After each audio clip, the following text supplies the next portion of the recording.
When I think back to all the awesome boulders I climbed over the last 3 months in Vegas, 2 at Kraft really stand out to me above the others. They couldn't be more different in a lot of ways, except for their grade and their location. Hyperglide, Oompa Loompa.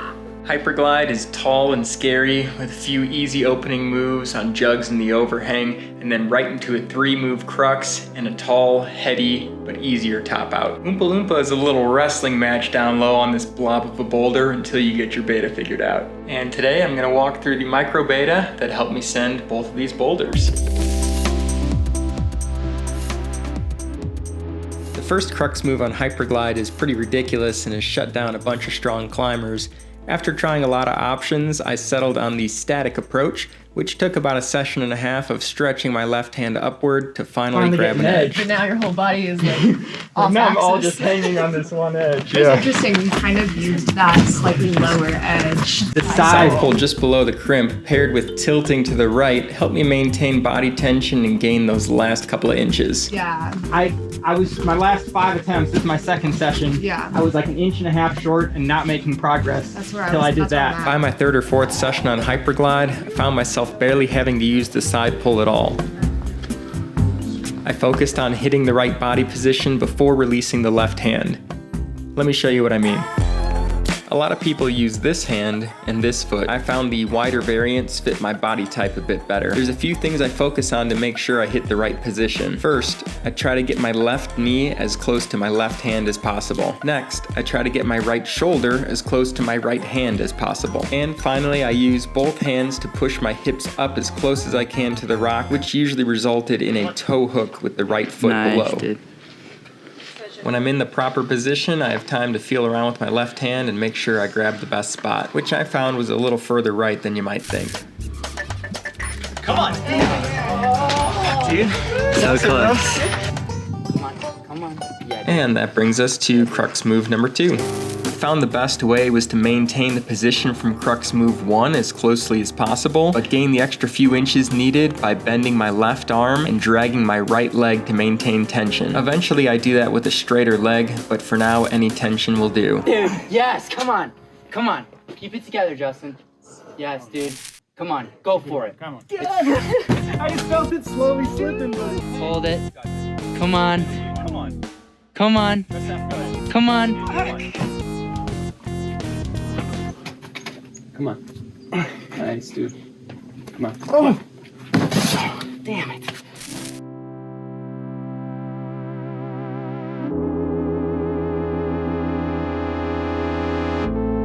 I've had a few crimp-related injuries in the past, and my left ring finger is feeling a bit sore, so I've been hesitant to full crimp on Hyperglide to this point. Ultimately, I found that crux move 3 demanded a full crimp in order for me to maintain the right shoulder tension and body position to take this wide right foot and get the victory jug.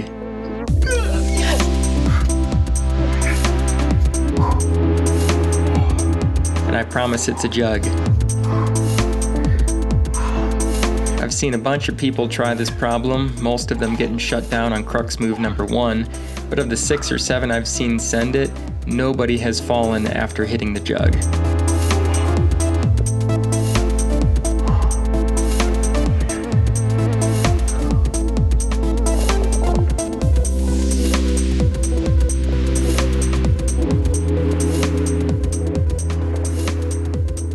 Take your time, find your feet, chalk up if you brought any, and be confident that if you made it this far, you're definitely going to make it to the top. And if, like me, it took you 7 sessions and to your very last attempt before leaving the area forever, when you do make it to the top, I promise you'll never forget it. Yes, baby. Come on. Come on. Yes. Yes. Oh my God. Dude, Hyperglide was so freaking mega, but honestly, Oompa Loompa was more fun to work on, a whole lot less painful, and a lot easier to send thanks to my buddy Caroline.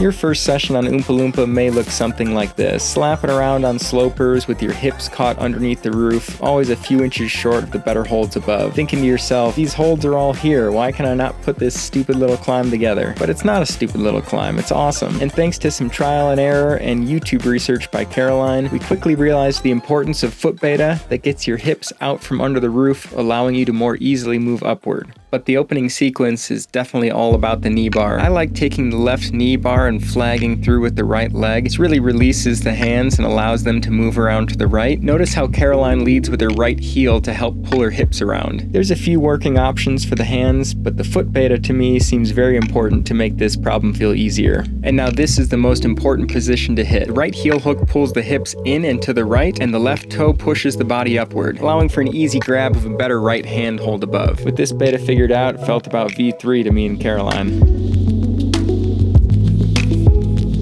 Nice. Come on. Yes, come on, Justin. Let's put up on the rail.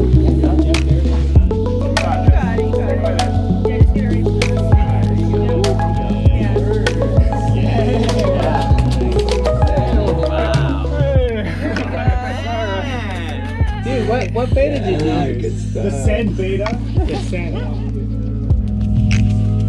But the send came at a price for Caroline. Warning signs Caroline received, but she just stretched and tried to knead. 4 muscles on the anterior thighs would ultimately be Caroline's demise. She got an insane athletic cramp and fell over in a ditch while carrying a boulder ped and a bunch of other crap, and she was in pain for a really long time, and Trevor was having horrible migraines that same day too, but don't worry, they're both fine now. Right. It would have been comical if anyone had walked up. Dude, if like Ozzy and Noah and all those guys walked through and you're both like she's like on the ground, like, oh my god. And I'm like, Can I stay here? yep, of course you can. Okay, cool. So I can just crawl into the van. Right? we can get you in there. We could just pull it up here if you want. Right here, yeah. Cool. Yeah.